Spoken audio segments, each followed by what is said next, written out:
who is the best team in college football and which teams can contend for that spot, for that privilege, that honor, and also which teams can win it all? Well, I hope that I'll be able to answer this question within this segment. Make sure to leave down below who you think the number one team is in America and how you see it and who would be grouped within that team. Is there anyone grouped with the number one team? Any competitors for that spot? Or do you think there is an obvious, unanimous national champion favorite, best team in America? I first want to take you to Ohio State. I feel like that is the best place to start because of where they are ranked. So they are number one in the AP poll, number one in the coaches poll. They're receiving the majority of the votes. This channel will make you a college football expert and help you enjoy watching games and make more accurate predictions. So what are you waiting for? Like, subscribe, ring the notification bell, comment your thoughts, and watch the video all the way through so that you can get the full package. And check the description and pinned comment for more ways to help yourself and this channel. Ohio State's case for number one for me revolves around quarterback play. So Julian Saint's number one in completion percentage. He has a, I think, 197 flat passer rating, which is insane. If he continues to put up the numbers that he and Carnell Tate and Jeremiah Smith in that offense are, he could break the passer rating record. I don't know if he will, but that's in contention here. He looks better and more poised every week. And as we already mentioned, they have NFL wide receivers. So Tate and Smith, I think, are number one and number two in NFL draft projections. And that's like talking about Smith as if he were draft eligible this year. He would be one, Tate would be two right now. And I mean, what they are doing is magical. The one-handed catches, how they're able to beat bracket coverage, how they're able to win 3-on-1. It's crazy stuff. Brian Hartline is probably the best position coach of all time for a reason. And that combined with Julian Sayin and his development is a lethal passing offense. Ohio State is a very athletic front six, front seven, depending on which formation, which defense they operate out of. So they can operate out of 4-3, they can operate out of 3-4, they can operate out of 4-2-5. Patricia runs a multiple NFL defense with really the goal of confusing the quarterback first and foremost. And they are filled with Caden McDonald, Caden Curry, Kenyatta Jackson Jr., Tywone Malone, Edric Houston, and then Arvell Reese, Sonny Styles. It is a defensive front that does a very good job of getting pressure with four, that does a good job of stopping the run, I would say particularly up the middle with Caden McDonald and those linebackers and then safety Caleb Downs.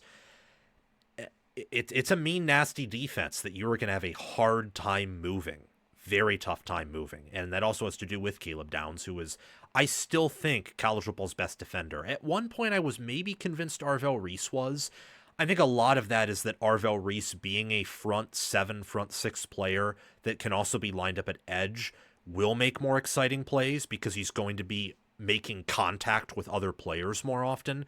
But Downs, I believe, is still college football's best defender. He is college football's best player on defense. I still believe that. And then finally, and this is a very good argument given the history of the blue chip ratio, Ohio State is number one in blue chip ratio. So that, along with being reigning national champions and undefeated, and they're number one in FPI, S&P Plus, second only behind Indiana in points per play margin, this is a team that has a very strong argument to be number one. And they also have an elite coaching staff with a head coach in Ryan Day, who I have a lot of respect for, Matt Patricia, who has done a phenomenal job on defense, and their position coaches are among the best in America. I can say very similar things about the Indiana Hoosiers. Indiana is one of the best stories of college football in recent memory, and they are one of the only teams in the Big Ten that over the past 2 seasons, including this one, has a better conference record than Ohio State does. A lot of that has to do with playing in a much easier 2024 schedule. Let's not get that mistaken. It's similar with Oregon, who also has a better conference record than Ohio State. But the fact that Indiana is even in that conversation with the current number one program in football, the Buckeyes, is incredible. Indiana right now has, I think, along with Ohio State, the strongest case to be number one. It's those two, and then you have a little bit of a drop off there after these guys. Indiana, their predicament is centered around their elite staff. Mendoza is no longer first in Heisman odds as of this past Saturday, but he's very close. And Indiana's staff, what they're able to do, making 2 and 3 stars into 4 and 5 star caliber players, is incredible. Nothing short of incredible. Their offensive line, their defensive line, it is outside of maybe Oregon, just maybe Oregon, the best amongst this group. How they play in the trenches is nothing short of phenomenal. They're able to bully you with the ground game, or if it's against a better rushing defense, they're able to really keep them honest with that ground attack. They're able to protect the quarterback, not to the degree Ohio State or Alabama can, but good enough to allow Mendoza to do his thing and sit comfortably in the pocket for the most part, and he has the legs to escape if need be. Indiana's O-line, when factoring in pass blocking and run blocking, I think is a non-negotiable, especially in run blocking. They are really able to push anyone forward they want to, with the exception of Iowa.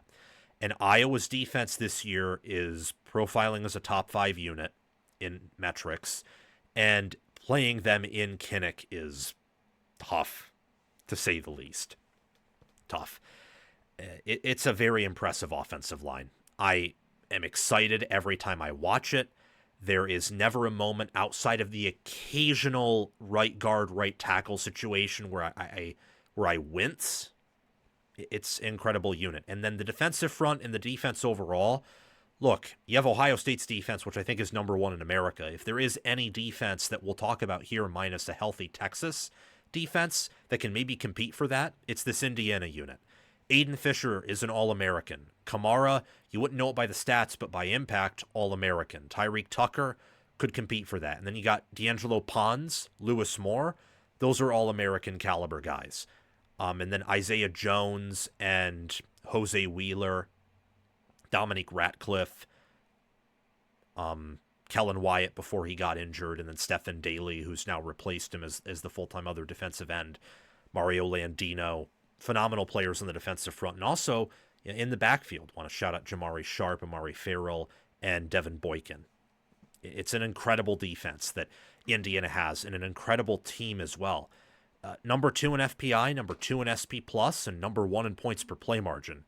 It is a good day and a good year to be an Indiana Hoosier, and Cignetti has this program and this team flying. If you don't believe that this is one of the best teams in America, keep in mind that sports books especially love the blue chip ratio, because blue chip talent matters. And yet Indiana is plus 470 in odds to win it all, and Ohio State's like plus 220 or plus 230. I mean, they are ahead of everyone but the Buckeyes, and if you take out priors, they're almost unanimously ahead of the Buckeyes in every power rating. Priors are important. That's why I have Ohio State number 1 right now myself. But the longer the season goes on, if this continues, and say especially if this continues in the playoffs, eventually you'll have to throw them out the window at the rate that Indiana is going, where they're dominating and then they put their backups in the fourth quarter, and their backups look way better than even some of their starters last year. Alabama, I also believe, is an argument to be the best team in America. A lot of this has to do with how the Tide have played a tougher schedule than anyone we've talked about on here, and yet they're top 15 in points per play margin. They're 10th in S&P+, which is probably a bit down on them. In FPI, they're 4th. In odds to win it all, they're 3rd. I have some people I trust to actually have them 1st in betting power ratings right now.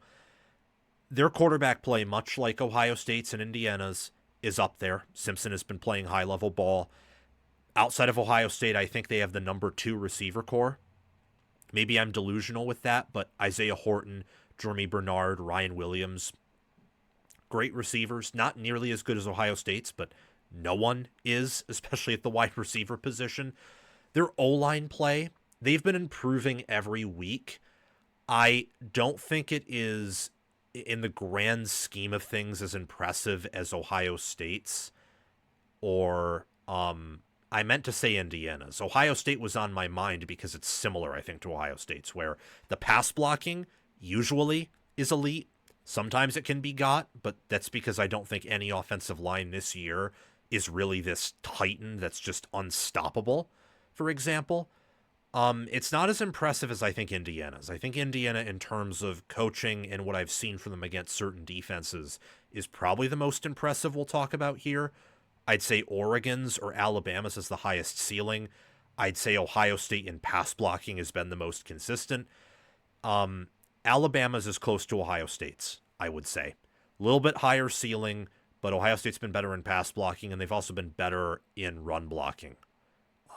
Or maybe Alabama's just played such a tougher strength of schedule that the reason they're having struggles in the ground game is due to, playing Missouri's defensive front, Georgia's defensive front. One thing that Florida State is okay at is stopping the run, for example. Tennessee thought they were too until that Oklahoma game, and then South Carolina has a good defensive line. So, the more I think about it, yeah, their struggles in running the ball probably have to do with their schedule. And on top of that, their linebackers and their secondary with, Keon Sabb, Damani Jackson, Bray Hubbard, Nakai Hill-Green, Deontay Lawson, I think Justin Jefferson, linebacker, or maybe I'm, thinking of someone else who's named that. Their linebackers are incredible. DBs are. They got Tim Keenan up front, Kra Russa, Keon Keeley had a good game against South Carolina. The defense is improving, and the offense with Kalen DeBoer and Ryan Grubb is very impressive. Oregon, people will criticize me, but they are consensus top 3 in a variety of power ratings. FEI, S&P Plus, FPI, efficiency, they're 4th, only behind Texas Tech, Ohio State, and Indiana, and points per play margin, they're 3rd. I think Oregon's one of the best teams in America. I believe due to the combination of their loss and strength of schedule and their quarterback play that they have the weakest argument of the 4 teams we've talked about thus far, including them. But they have something those other teams don't. And I think that is a rushing attack that, when it figures itself out, can probably run for 200 yards on most run defenses that it will face. I know they didn't against Indiana, but I also think they abandoned that run game a little bit too quickly, and Dante Moore taking those sacks, the majority of which were on him, also didn't help. This is a team that could probably turtle up and run it 30 times in a row against some better teams in America and have some offensive success with that. And then with the defense they have, they could play off of that and be able to effectively control games. Their weakness, ironically, is what looked like potentially their biggest strength earlier in the year. That's quarterback. Moore has a lot of talent. He has a good connection with DeCorian Moore and Kenny and Sadiq. His problem is that he is not good in the pocket. Good in a variety of other areas, but he takes sacks. He doesn't get the ball out quickly enough. Those are some things that over the bye, if you're Oregon, especially with Iowa on deck, hopefully you worked on. But their run game, when it's clicking, is potent. The floor of this O-line in run blocking is very high. Their ceiling is even higher. And in pass blocking, they have some issues there, but I don't think it's that much worse than any other team we've talked about. Just unlike Julian Sayin, Mendoza, and Simpson, Moore does not have great or elite, certainly not elite, pocket presence. Oregon's defensive line is very impressive. I don't think people understand how good it is. Yes, Wisconsin was able to run on them a little bit, and that was shocking, but they also started a running back that they hadn't started all season long, and in the second half, Wisconsin really couldn't do anything against that D-line. That D-line did well at times against Indiana's offensive line. It was able to eat up Penn State's offensive line in a way that Ohio State's D-line this past Saturday was able to, and that was on the road and against a Penn State team that hadn't quit yet. I, is it this amazing defensive line like Georgia's in 21 or Michigan's in 23? No, I don't think so, but I think that Uyunglele and Tatum Tuioti and many of these younger D tackles one day will be in the NFL. So I have respect for it. And then Brandon Finney Jr. and Jaden Kannady, Dylan Thieneman, that secondary is mean. They have massively upgraded from where they were last year. And on top of that, they have the best quality recruiting classes of the 2024 and 2025 cycle. So their younger players are on paper. Ohio State's younger players are within margin of error for this, and Alabama's too. But on paper, in theory, they have the best group of freshmen and redshirt freshmen.